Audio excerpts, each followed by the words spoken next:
so we're going to take a second here and do a little test. Below me, about, I don't know, 15, 16 feet, there's a steel panel. It's a 29 gauge corrugated metal panel spanning some purlins, approximately 2 feet apart.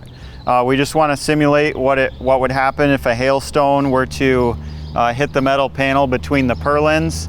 And then we're going to put that panel on a piece of OSB and then show what the difference is between the impact marks. So all testing by manufacturers for hail impacts is done with a 2-inch ball bearing. So we've got a couple of these here. We're gonna drop these. Like I said, my base is at about 15 feet. That testing is usually done from 20.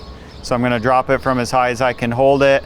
And then we're just gonna compare and see what the difference is. So here goes the first one.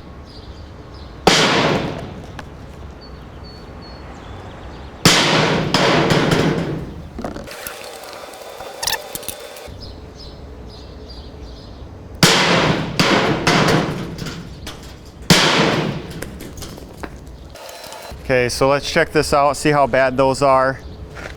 See these divots here? This is where those balls hit. And this is essentially the same impact that large hailstones would cause. So now we want to see the difference between metal spanning over purlins and with support underneath.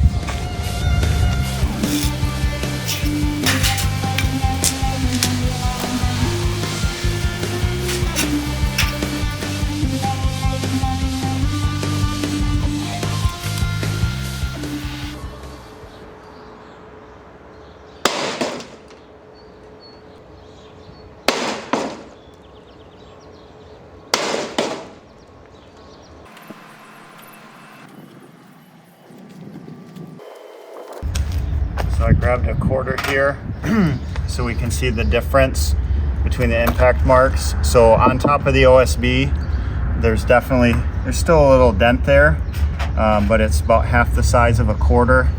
If we come over here, where the panel was not supported, you can see it actually creased this huge area. I don't know if that's showing up very well in the camera, but it's about probably 3 times the size difference between being supported and not supported.